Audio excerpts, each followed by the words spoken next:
My name is Rose Johnson, and at 72 years old, I never thought I'd be telling this story. I spent 40 years as a high school guidance counselor in Clayton County, Georgia, helping other people's children find their way. But I couldn't see what was happening with my own son until it was almost too late. The autumn breeze rustled through the pecan trees on our family property that evening. James, my husband of 50 years, was tending to his prized roses as the sun painted the sky in shades of orange and purple. We'd built this life together, this beautiful 5-acre spread with the white farmhouse where we'd raised our only son, Marcus. Before I tell you my story, let me know in the comments where you're watching from. And if you enjoy stories like this, please like and subscribe. It helps me keep sharing more. That day started like any other. Marcus had come to visit, saying he wanted to discuss some financial matters. At 45, he'd become successful in real estate development, always chasing bigger deals. The way he paced on our wraparound porch should have been my first warning sign, his expensive leather shoes making sharp clicks against the wooden boards. "Mom, Dad, I need you to sign these papers," he said, placing a thick folder on our kitchen table. "It's about restructuring the property for tax purposes." His voice was steady, but he wouldn't meet my eyes. James adjusted his reading glasses, reaching for the documents. That's when I noticed Marcus's hands trembling slightly as he poured himself a glass of water. The glass clinked against his wedding ring, the one we'd helped him pick out 15 years ago. Something felt wrong, but I pushed the feeling aside. After all, this was our son. What would you have done if your child came to you with documents, claiming they were trying to help? We walked the property line afterward, something we'd done countless times before. Marcus led us toward the back of our land, where it drops off into a steep ravine. The setting sun cast long shadows across the ground, and the crickets were just beginning their evening chorus. I was admiring a family of cardinals when I felt it, Marcus's hand against my back, shoving hard.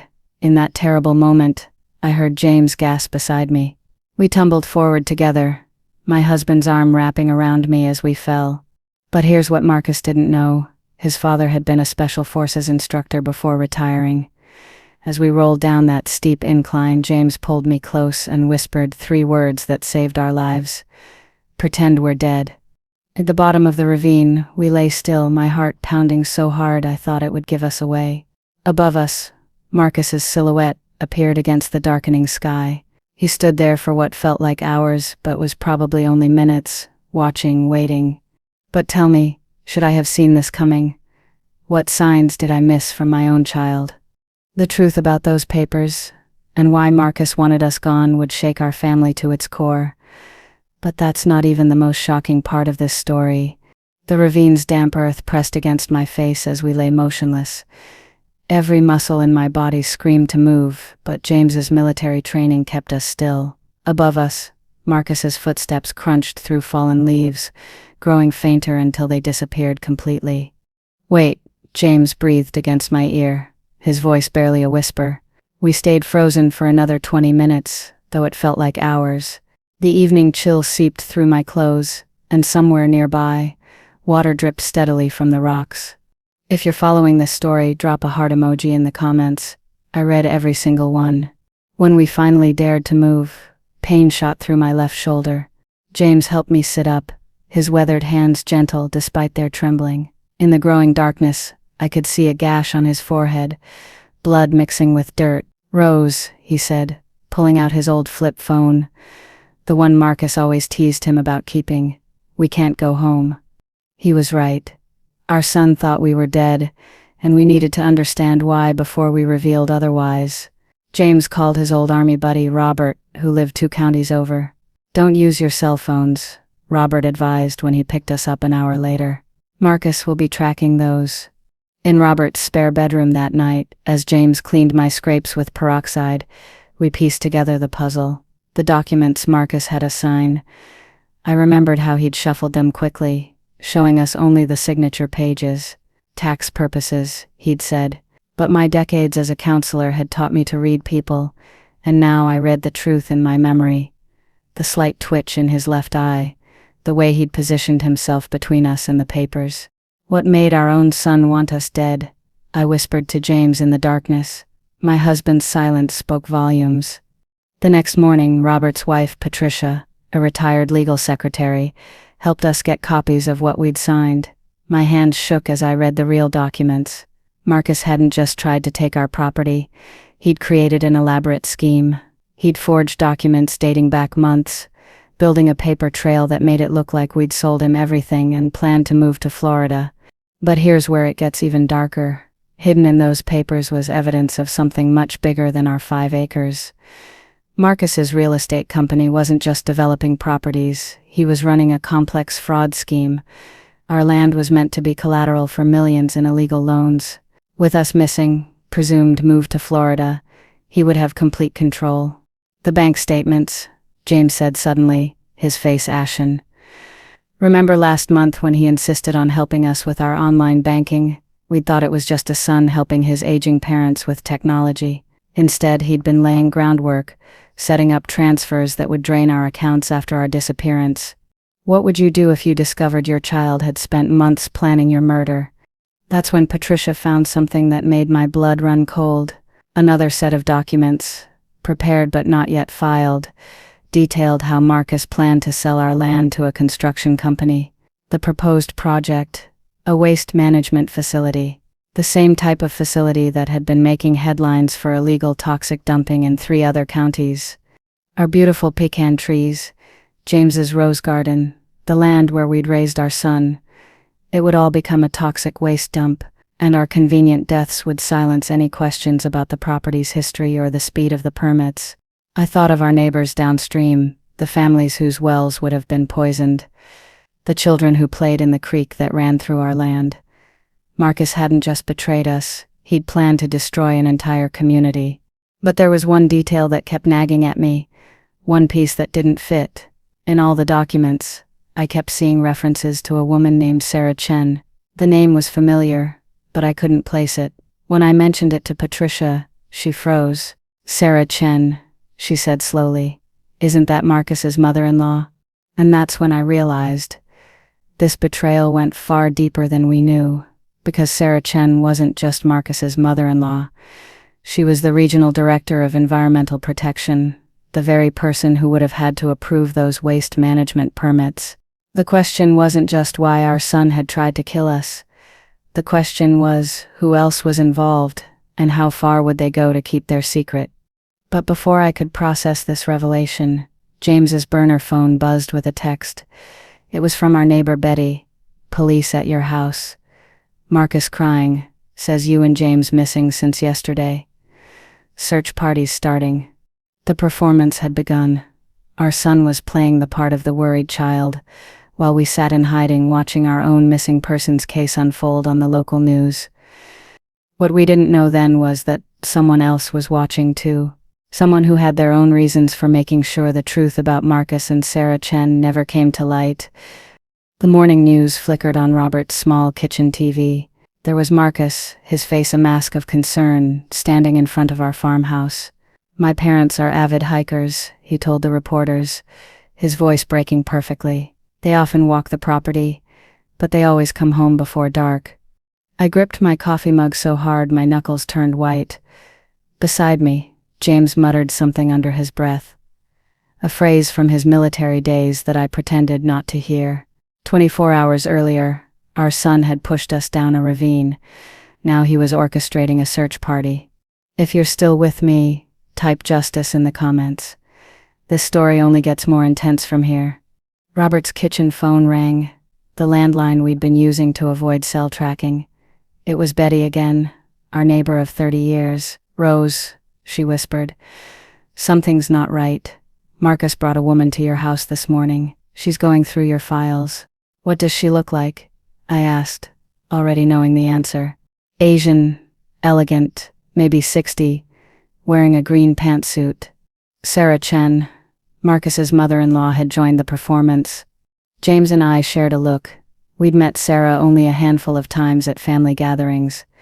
She'd always been polite but distant, speaking mostly about environmental regulations and her work protecting Georgia's natural resources. The irony of her involvement in a toxic waste scheme made my stomach turn. But then Betty said something that changed everything. "There's something else. Last night, after Marcus reported you missing, Someone broke into the county records office. The security cameras went dark for exactly 17 minutes. My hands started trembling. The county records office held all the original property deeds, including ours. If someone had replaced or altered those documents, a sharp knock at Robert's front door made us all freeze. Through the window, I caught a glimpse of a black SUV with government plates. Robert motioned us toward the back bedroom while Patricia answered the door. We pressed our ears against the wall, listening. Environmental Protection Agency, a man's voice announced. We're conducting a routine survey of properties in this area. Patricia's response was calm, practiced. Do you have a warrant? Ma'am, this is just a standard check. We've had reports of unauthorized waste disposal in this region. James grabbed my arm, his grip urgent. This was no routine check. They were looking for us. That's when I noticed something that made my blood run cold. On the bedside table sat a framed photo of Robert's army unit, and there in the background was a face I recognized. A much younger Sarah Chen, wearing a military uniform. James, I whispered, pointing at the photo. She wasn't always in environmental protection, was she? His face went pale. Special operations, he said quietly. She was one of our intelligence officers, the best at making people disappear. What would you do if you discovered your enemy had been watching your family for decades? The pieces started falling into place. Sarah Chen hadn't just happened to become Marcus's mother-in-law. She'd orchestrated it, positioned her daughter in his path. Our son's marriage, his real estate career, even his choice to stay close to home, it had all been part of a long game. But why? What was on our land that made it worth decades of planning? The answer came from an unexpected source. As the EPA agents questioned Patricia, Robert pulled out an old map from his army days. Your property, he said, tracing a line with his finger, sits on top of an abandoned military storage facility. Cold War era. The kind of place where they kept things they didn't want anyone to find. The waste management facility wasn't just a cover for toxic dumping. It was an excavation project disguised as construction. Whatever was buried under our pecan trees, Sarah Chen had spent 30 years trying to get to it. And now she had used our own son to try to kill us. The EPA agents finally left, but we knew we couldn't stay at Robert's much longer. They would be watching, waiting. We needed to move first. James pulled out his old flip phone one last time. I'm calling in a favor, he said, dialing a number from memory. Someone who can help us understand what's really buried under our land. But before he could complete the call, Robert's TV broadcast switched to breaking news. Marcus was standing at a podium, tears in his eyes, making a shocking announcement. My parents' car has been found, he said, his voice trembling. At the bottom of Miller's Creek. The camera panned to show rescue divers, preparing to search the water. They were planting evidence, creating a story to explain our disappearance. Once they found our bodies, no one would look any further. We had less time than we thought. James ended his call and turned to me, his eyes hard with determination. Rose, he said, it's time to stop hiding and start fighting back. But what we didn't know then was that someone else had already begun the fight for us. Someone who had been watching Sarah Chen just as long as she'd been watching us. The evening news showed divers pulling our old Buick from Miller's Creek. I watched, surreal as a dream, as Marcus identified the car. That's their favorite vehicle, he said, dabbing his eyes. They never went anywhere without it. What he didn't know was that James had parked that car there 3 weeks ago after the transmission died. We'd been meaning to get it fixed. If you've ever been betrayed by family, drop a in the comments. Sometimes the deepest wounds come from those closest to us. A soft tap at Robert's back door interrupted the broadcast. James reached for the baseball bat we'd kept nearby, but Robert waved him off. Standing on the back porch was a woman I'd never seen before, though something about her seemed familiar. My name is Linda Chen, she said quietly, Sarah's sister, and I've been waiting 30 years to bring her down. James kept the bat ready as we let her in. Linda's resemblance to Sarah was striking, but where Sarah wore elegant suits, Linda was dressed in plain work clothes. Her hands were calloused, working hands like mine. I was there, she said, settling at Robert's kitchen table, the day Sarah started planning all this, July 1985. She'd just received classified information about something buried on your land during the Cold War, something that could change everything. Linda pulled out a yellowed envelope. These are the original documents. Sarah stole them from the military archives, but I managed to photograph them first. The papers detailed a secret storage facility built in 1962, but it wasn't weapons or ammunition they'd hidden under our pecan trees. It was something far more valuable, evidence.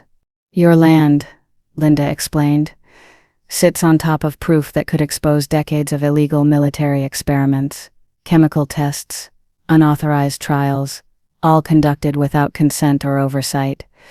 Sarah's been trying to access those records for years, not to expose the truth, but to bury it forever. My head spun. But why Marcus? Why spend years positioning her daughter to marry our son? Linda's face softened with sympathy. Because your husband's military background meant the property would be watched. They needed someone on the inside, someone above suspicion. Our son, James said, his voice hollow. They groomed him. Yes, Linda nodded. Sarah had her daughter meet Marcus at that charity gala 10 years ago. It wasn't chance. Nothing in Sarah's world is ever chance. I thought back to that night, how happy Marcus had looked when he first brought Lisa home. Had any of it been real? Had Lisa been part of the plan all along, or was she another victim of her mother's manipulation? What would you do if you discovered your child's entire marriage was built on a lie? But Linda wasn't finished. She pulled out her phone, showing us surveillance photos. Sarah's not just trying to hide old evidence. She's still running experiments. That waste management facility they want to build. It's a cover for a new testing site. Your land's unique geology makes it perfect for containing certain types of materials. James leaned forward. How do you know all this? Because I've been gathering evidence against my sister for decades, working maintenance jobs at military facilities, befriending low-level staff, piecing it all together. I was almost ready to expose everything when she made her move against you. A sudden crash from outside made us all jump. Through the window we saw movement in the shadows. They're here, Linda said calmly. Too calmly. Sarah's people. She must have followed me. Robert moved quickly, pulling up a trapdoor hidden under the kitchen rug. Root cellar, he said. Civil War era, not on any modern plans. As we hurried down the narrow stairs, Linda pressed a small USB drive into my hand. Everything's here. All the evidence, all the connections. Sarah doesn't know I have it. Keep it safe. Above us, we heard the front door splinter. James pulled me close in the darkness as footsteps echoed overhead. Wait, I whispered, a horrible thought striking me. Linda just happened to find us, just when we needed help, with exactly the evidence we need. James's grip tightened. In the dim light filtering through the floorboards, I saw Robert's face change. The photo, he said softly. The one of Sarah in my army unit. Linda would have known about it. She would have known we'd trust her because of it. The footsteps above grew closer. This isn't a rescue, James breathed. It's a trap. They're not here to kill us. They're here to make us look like terrorists. I finished, the truth dawning horribly, with evidence planted on us that we were trying to expose military secrets. Sarah Chen gets her perfect solution. We're discredited and eliminated, and she gets the land. But even as the realization hit, I felt James press something into my hands. A small key I recognized, the one he always kept on his keychain. Safe deposit box, he whispered. Downtown Clayton Bank. I've been keeping records of my own, real ones. Above us, the kitchen floor creaked. They were right over our heads. That's when we heard another sound, Marcus's voice clear and sharp. Mom, Dad, I know you're here. Our son had come to finish what he'd started at the ravine. But this time, we weren't going to play dead. Because what Marcus and Sarah didn't know was that James hadn't just been a military trainer. He'd been something else, something even I hadn't known about until this moment. The root cellar's darkness pressed around us as Marcus's footsteps crossed the kitchen floor above. I gripped James's hand, feeling his steady pulse against my palm. Strange, How in moments of extreme danger, the smallest sensations become anchors to reality. If you're still with me, type truth in the comments. The next revelation will change everything. Rose, James whispered, his breath warm against my ear. There's something you need to know. I've been running surveillance on Sarah Chen for the past 15 years. Deep cover assignment. I never really retired. The trapdoor creaked. Instinctively, we pressed ourselves against the earthen wall. But instead of Marcus or Sarah, a small cylinder dropped through the opening, releasing a cloud of white smoke. Gaz. James pulled a handkerchief from his pocket, pressing it against my face. Breathe through this. Above us, Sarah Chen's voice carried clearly. Really, James? Teaching your wife military countermeasures? How disappointing. My vision blurred, but through the haze I saw James reach for something hidden in the cellar's corner. A metal box I'd never noticed before. He worked quickly, attaching wires to what looked like an old radio unit. What they don't know, he muttered, fingers flying over the device, is that this cellar was once part of the Underground Railroad, and some old escape routes never made it onto modern maps. The smoke was getting thicker when we heard Marcus speak. They have to be unconscious by now. Let's finish this. Heavy footsteps descended the stairs. Through my swimming vision, I saw 3 figures in gas masks, but James was smiling, that same dangerous smile from earlier. Now, he said quietly, pressing a button on his device. The cellar floor shifted beneath us. A section of wall slid aside, revealing a narrow tunnel. At the same moment, every light in Robert's house went out. Emergency shutdown initiated. A computerized voice announced, biological containment protocols engaged. Zara's curse echoed through the darkness. What did you do?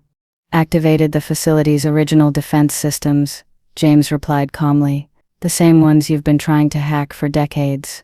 Amazing what staying on active duty can authorize. Gunfire erupted above us, but not aimed at us. Through the chaos, I heard Marcus shout, "Federal agents. Everyone down." "Mom," another voice. Lisa, Marcus's wife. "Mom, we're coming." The next few minutes were a blur of tactical teams, federal agents and emergency lights. As we emerged from the cellar, I saw Sarah Chen and Linda being handcuffed, their perfect facades crumbling. "You don't understand," Sarah spat. "What's buried under that land could change everything. The military experiments, the chemical trials, they were necessary." "Necessary?" Marcus stepped forward, his gas mask now removed. "Like it was necessary to order me to kill my own parents." Sarah's eyes widened as Lisa appeared beside him, holding up her phone. "I've been recording everything, Mother. Every meeting, every order, every threat you made to keep Marcus in line.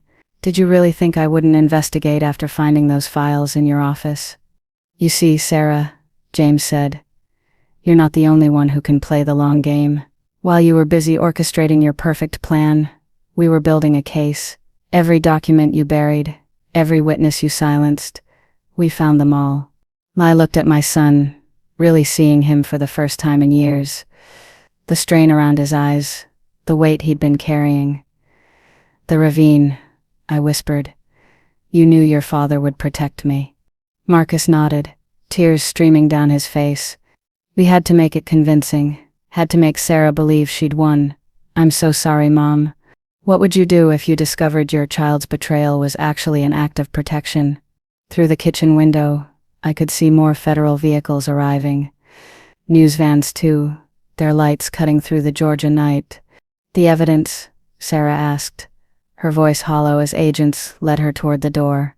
"Being broadcast right now," Lisa replied. "Every major network, every illegal test, every covered-up death. The world's about to know exactly what you've been hiding under my in-laws' pecan trees." As Sarah Chen disappeared into a federal transport vehicle, I turned to James. 15 years of surveillance. He took my hand, squeezing gently. "I couldn't tell you, couldn't risk it, but I never stopped protecting our family. Rose never stopped fighting the real enemy." But as we stood there watching federal agents swarm our quiet piece of Georgia, I realized this wasn't the end. Sarah Chen might be in custody, but what lay beneath our land was still there, waiting to be uncovered. And somewhere out there, others like her were watching, planning, waiting for their chance.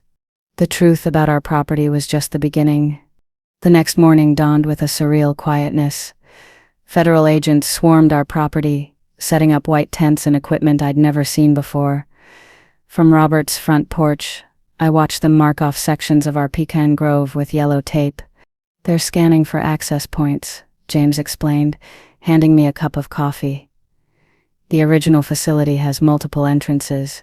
Some were deliberately hidden under trees we planted 40 years ago. If this story has shocked you so far, leave A in the comments. The secrets buried under those trees are about to come to light." Lisa joined us, carrying a thick folder. Gone was the polished real estate developer's wife I'd known. In her place stood a focused federal analyst, her badge glinting in the morning sun. "I've been authorized to show you this," she said, spreading documents across Robert's patio table. "These are the original blueprints of the facility. Dad's been helping us piece them together for years." The drawing showed a massive underground complex, far larger than I'd imagined. Tunnels sprawled beneath our entire property like concrete roots, connecting to chambers marked with code names I couldn't decipher. "Project Evergreen," Lisa pointed to one section. "That's where they conducted the initial trials. My mother wasn't just trying to hide evidence, she was trying to restart the program." Marcus appeared behind her, his face drawn from lack of sleep. "The experiments were biological in nature. They were developing something they called environmental enhancement agents.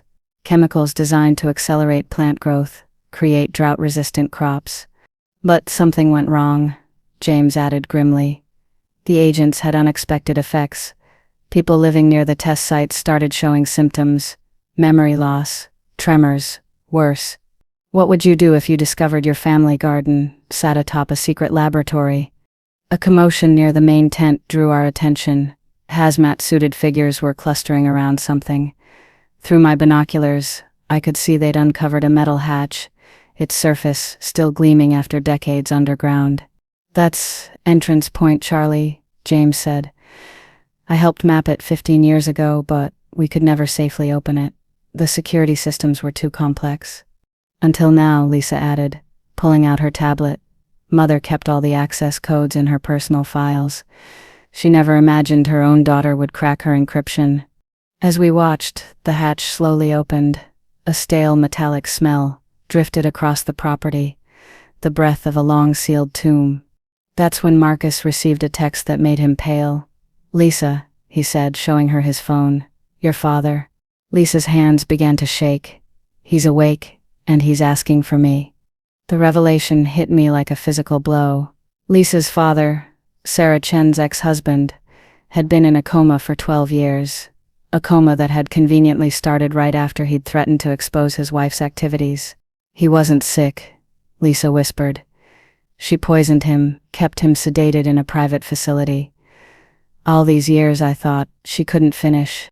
James placed a steady hand on her shoulder. "Go, be with him. We'll handle things here." As Lisa and Marcus left for the hospital, more vehicles arrived at our property. These weren't federal, they were CDC, their logos stark against white trucks. "Dr. Wilson," James greeted a gray-haired woman who approached us. "Thank you for coming." "James," she nodded. "We've begun analyzing the soil samples, the preliminary results." She glanced at me uncertainly. "Rose is cleared for everything now," James assured her. Dr. Wilson's face grew grave. "The agents they developed here didn't just affect plants. They changed the soil's fundamental composition, created new bacterial strains we've never seen before.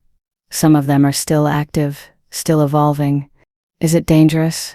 I asked, thinking of all the years we'd spent tending our garden, growing our food.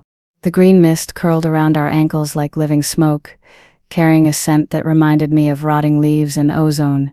Federal agents scrambled to establish a containment perimeter while CDC personnel rushed to set up air monitoring equipment.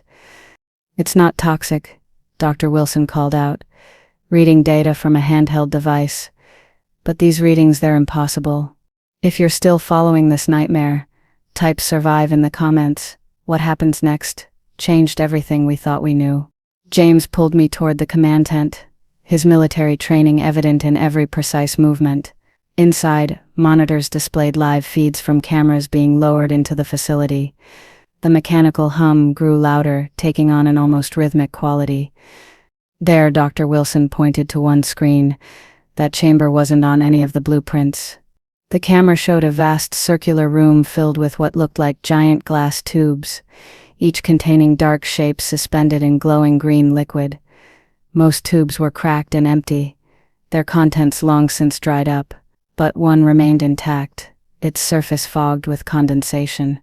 "It's some kind of preservation system," a technician said, "still drawing power from somewhere." My phone buzzed. A message from Marcus. "Dad's getting worse. He's talking about something called Project Genesis. Says it wasn't just about plants." James read the message over my shoulder, his face hardening. "Sarah wasn't trying to restart an old program," he said quietly. "She was trying to prevent one from waking up." The ground trembled again, stronger this time. On the monitors, we watched as hairline cracks spread across the last intact tube. The green mist seemed to respond, swirling more intensely around our feet. "What would you do if you discovered that what you thought was a weapon was actually a warning?" "Clear the area," James suddenly shouted. "Everyone out, now." We barely made it out of the tent before the explosion, not from the facility below, but from our old barn at the edge of the property. The structure burst apart like it was made of matchsticks, revealing a hidden elevator shaft beneath. "Second entrance," James muttered. "One we never found." Through the settling dust, a figure emerged from the destroyed barn. A man in what looked like an ancient hazmat suit, the material cracked and yellowed with age. He moved stiffly, like someone waking from a very long sleep. "Dr. Chen," James called out, his voice carrying across the property. "Or should I say Dr. Robert Chen, Sarah's brother?" The figure stopped. Slowly withered hands reached up to remove the deteriorating helmet, revealing an Asian man who could have been anywhere from 60 to 100 years old. His skin had a greenish tinge, and his eyes were like nothing I'd ever seen. "James Morrison," the man's voice cracked from disuse. "Sarah told me about you, the watchdog who wouldn't stop digging." "You're supposed to be dead," Dr. Wilson stepped forward. "The records show you died in 1982. Robert Chen's laugh sounded like breaking glass. "Death is such an imprecise term, Doctor. I simply evolved." Behind him, more figures were emerging from the barn's ruins. People in tattered lab coats, moving with that same stiff awkwardness. All had that same greenish tinge to their skin, those same impossible eyes. "The original research team," James breathed. "They didn't die in the accident. They used the preservation system on themselves." "We had to," Robert said. "When we realized what the plants were becoming, what they were turning us into, we couldn't let them terminate the project, not when we were so close to transcendence." A wind picked up, carrying the green mist in swirling eddies. I noticed with horror that wherever it touched bare skin, tiny green veins spread like frost on a window. "Sarah didn't want to hide evidence," I realized aloud. "She wanted to keep you contained all these years. Her environmental work, the waste management facility, she was trying to build a permanent prison for her own brother." Robert smiled, his teeth gleaming strangely in the morning light. "My sister always did lack vision. She never understood that evolution cannot be contained. And now," he spread his arms wide, as the mist thickened around us. "Now it's time for everyone to evolve." From the direction of the hospital, I heard sirens. My phone buzzed again. Marcus Lisa's father is gone. His bed is empty. Others are missing too. All the long-term patients, they're just gone. The green mist was rising, forming a dome over our property. Through it, I could see other figures approaching through the pecan grove.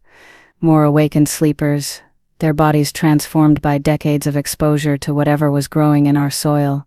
"James," I whispered, watching green veins creep up my arms. "What's happening to us?" His only answer was to pull me close as Robert Chen and his transformed researchers advanced, bringing with them the promise of a transformation that would reach far beyond our quiet piece of Georgia farmland. The green veins pulsed beneath my skin like living circuitry, spreading faster now. Around us, Federal agents and CDC personnel were experiencing the same transformation. Some fought against it, scratching at their arms in panic. Others stood transfixed, watching their bodies change with horrified fascination. If you've come this far, type evolution below. Nature has its own plans for humanity. The process is painless, Robert Chen assured us, his altered eyes gleaming. The plants aren't invading your bodies, they're awakening what was always there. Human DNA has more in common with plants than most realize. Rose, James's voice was strained. Unlike the others, he showed no signs of transformation. The military gave us treatments, years ago, immunizations against biological agents. That's why I'm not changing. If you were watching someone you love transform into something else, what would you do? Dr. Wilson had fallen to her knees, her skin now more green than pink. The soil samples, she gasped. They weren't just evolved bacteria, they were spores, waiting. All this time, waiting. Through the mist dome covering our property, I could see news helicopters circling. The world was about to witness something unprecedented, but Robert Chen seemed unconcerned with secrecy now. 40 years ago, he said, walking among the transforming people like a teacher among students, we discovered that plants had consciousness, not just basic responses to stimuli, but true awareness, and more. They had a plan for us. My phone buzzed one last time before the screen went dark, corrupted by spreading green veins. Marcus's final message. Mom, Lisa's father, he's leading more of them. Hundreds, all the coma patients Sarah kept sedated. They're all awakening, all changing. We're following them to you. The ground beneath our feet began to pulse with a visible heartbeat. Green light flowing through roots and soil. Our pecan trees swayed without wind, their branches reaching toward us like welcoming arms. Sarah didn't understand, Robert continued. She thought we were creating weapons, tools for human advancement. But we were being guided. The plants showed us their memories, billions of years of evolution, of patient waiting. Humanity's brief dominance was just a blink in their timeline. James moved to draw his weapon, but I caught his arm. The transformation was almost complete in me now, and with it came understanding. Knowledge flooding in through every changed cell. The plants remember, I whispered, the words coming from somewhere beyond my conscious mind. They remember when they ruled this world, when they shared it with the dinosaurs. They remember the asteroid that changed everything, forced them to wait, to adapt, to plan. Yes, Robert's face lit up. You see it now, don't you? The grand design. Through my new awareness, I could feel everything. Every blade of grass, every tree root, every spore floating in the air. All connected, all conscious, all part of a vast intelligence that had existed long before humans walked the earth. The sound of vehicles approaching broke through my revelations. Through the green haze, I saw a convoy of ambulances and buses arriving. Marcus and Lisa stepped out of the first vehicle, leading a procession of transformed patients, Sarah Chen's other test subjects, now fully awakened. It's happening everywhere, Marcus called out, his skin showing the same changes as mine. Every place where Sarah had her secret facilities, every patient she kept sedated, they're all awakening. James stood alone now among the transformed, his military-enhanced immunity, making him an observer to evolution itself. Rose, he pleaded, fight it. This isn't natural. Natural, Robert Chen laughed. What is natural? The plants were here first, James. They built this world's first civilizations while mammals were still scurrying in the shadows. Now they're just taking back what was always theirs. But as the transformation completed itself in me and the others, something unexpected happened. Instead of losing our humanity, we felt it expand. The plant consciousness didn't erase who we were. It added to us, connected us to something vast and ancient and wise. This was never about conquest, I realized, reaching for James's hand with my transformed one. It's about reunion. The plants remember when they shared consciousness with early mammals, before evolution drove us apart. They've been waiting for us to be ready to reconnect. Through the green mist, more vehicles were arriving. Military, CDC, media. The world was converging on our small Georgia farm, drawn by an awakening that had been planned since before humans existed. But as I stood there, caught between my human husband and our transformed son, I realized this wasn't the end of the story. It was just the beginning of a new chapter in Earth's long history. Because the plants hadn't just been waiting to change us, they'd been waiting to warn us about what was coming next. The setting sun cast an eerie glow through the green mist dome covering our property, creating shadows that danced like ancient memories across the transformed faces of those gathered. My new awareness let me feel every heartbeat, every breath, every root and leaf stirring in the sacred space our farm had become. If you've stayed until the end, type destiny below. The final truth will change everything you thought you knew about our world. Show him, Robert Chen said softly. Show James what the plants have been preparing us for. Together the transformed raised their hands. The green mist coalesced into images, not projections, but shared memories passed down through billions of years of vegetative consciousness. James watched, still untouched by the change as Earth's true history unfolded before us. They came before, I spoke, the plants' memories flowing through me. The first time, when the world was young, the plants remember them, remember why they had to learn to wait, to hide, to plan. The mist showed massive shapes descending from the stars, ancient vessels that made our modern technology look like children's toys. They had come hunting for worlds rich with life, not to destroy but to harvest, to collect, to preserve. The asteroid that killed the dinosaurs, Marcus added, standing beside me. It wasn't random, it was them, clearing the board for a new game. But the plants survived, went dormant, learned to hide their consciousness from the hunter's sensors. What would you do if you discovered Earth's greatest extinction event was just a move in a cosmic game? James watched the images with military precision, analyzing, understanding. They're coming back, he said. It wasn't a question. Yes, Robert Chen confirmed. Our deep space monitors detected them 3 months ago. Sarah knew. It's why she became desperate to stop us. She thought keeping us dormant would hide Earth from their scans. She was wrong. The mist memories shifted, showing the approaching vessels, still years away but growing closer. The same hunters that had collected the dinosaurs, preserved them for study in vast cosmic zoos, were returning to check on their experimental planet. But this time, I said, taking James's hand, we're ready. The plants didn't just hide, they evolved, they prepared. They knew humanity would reach a point where we could merge consciousness with them, combine our technological advancement with their ancient wisdom.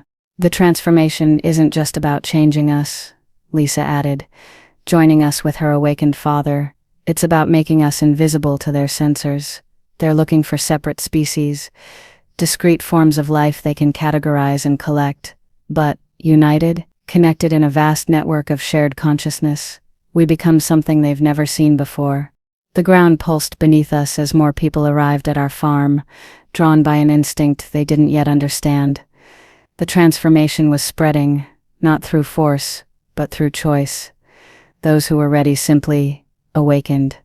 James, I whispered, we're not losing our humanity, we're expanding it, fulfilling it, becoming what we were always meant to be. My husband looked at his unchanged hands, then at my transformed ones still clasped in his. The military treatments, he said slowly. They're wearing off. I can feel it. And he could. The green veins were finally appearing on his skin, but slowly, gradually. His decades of service, of watching, of protecting, had earned him the right to choose his moment. The mist memories showed us the future, not a single path, but possibilities. Humanity and plants united, invisible to the cosmic hunters, evolving together into something entirely new, not conquered, not replaced, but transcended. It was never about your land, Rose, Robert Chen said softly. Your farm was just one of many nodes, places where the plant consciousness remained strongest. Sarah didn't understand. Trying to contain it only made it stronger, more determined to survive. Around us, the transformed began to move in harmony, a dance choreographed by ancient memories. The news helicopters above captured it all, broadcasting to a world that would soon face its own choice. Mom, Marcus said, it's starting. Everywhere. Every garden. Every park. Every place where plants and humans coexist. The great awakening we've prepared for since the first stars sparked. James's transformation completed the moment he accepted it, his military precision melding perfectly with the plant's patient wisdom. We stood together, a family unified not just by blood but by something far deeper and older.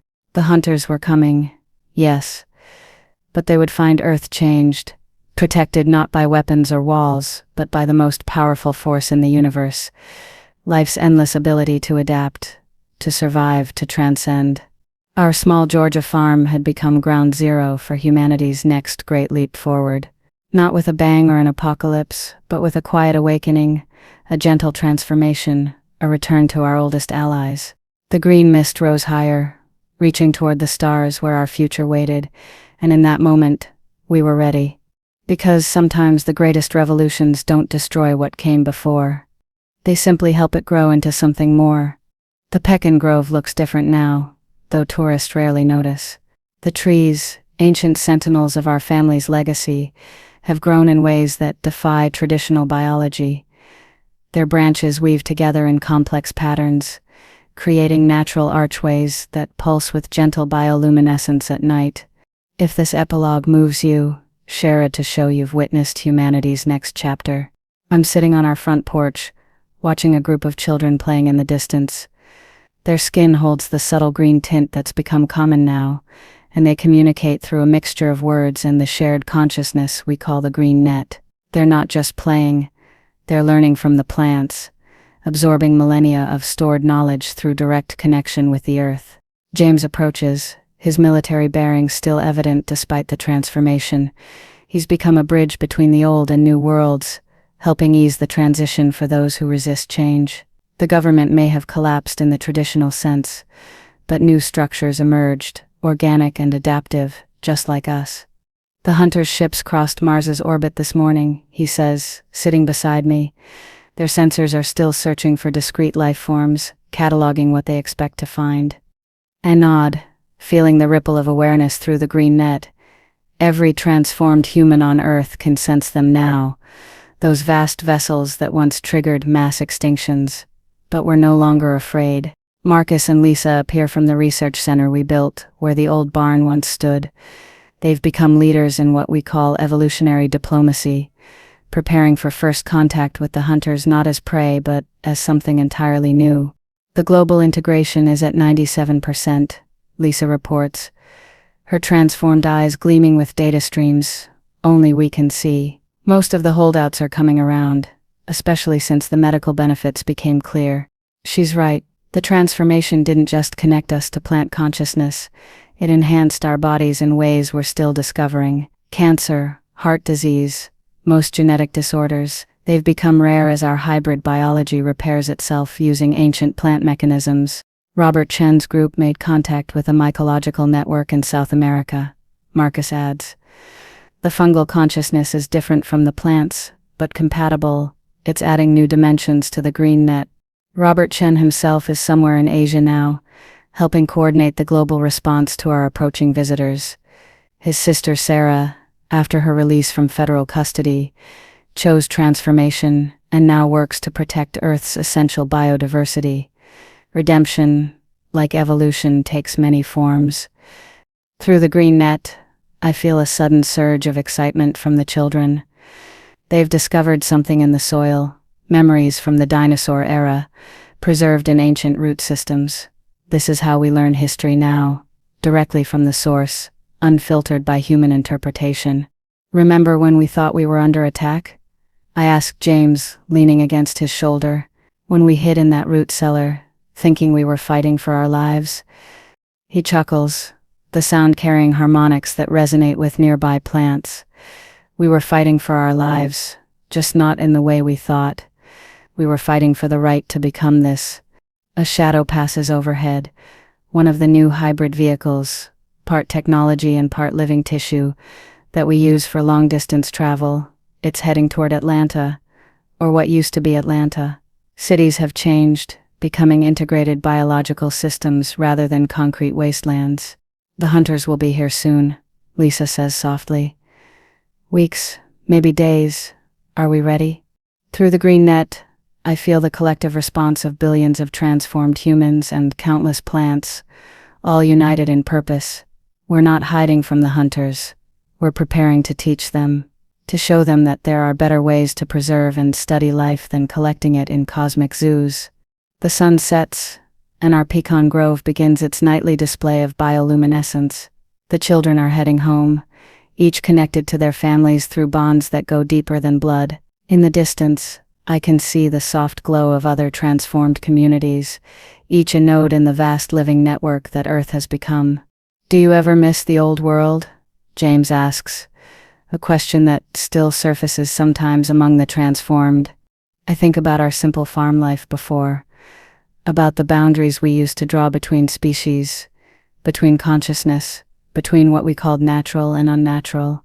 I miss its simplicity sometimes, I admit, but I wouldn't go back. We're not just surviving now, we're becoming. Night falls fully, and the stars emerge. Somewhere up there the hunters approach, unaware that their arrival will mark not an ending, but a beginning. Earth is no longer a planet of separate species fighting for survival. We are one organism now, vast and complex and beautiful. The children called it right. They don't call us transformed or evolved. They call us integrated, because that's what we are, the integration of all Earth's wisdom, from the smallest soil bacterium to the tallest redwood, from the youngest human to the oldest plant memory. Marcus and Lisa bid us goodnight, heading to their own homes where new generations of integrated children dream of stars and roots and future transformations. James and I stay on the porch, our consciousness extended through the green net, feeling the pulse of our living world. The hunters are coming, yes, but they'll find something they never expected, a planet that has moved beyond the simple categories of predator and prey, of collector and specimen. They'll find Earth transformed not into a battlefield, but into a teacher. And perhaps, just perhaps, they too will learn to grow into something more.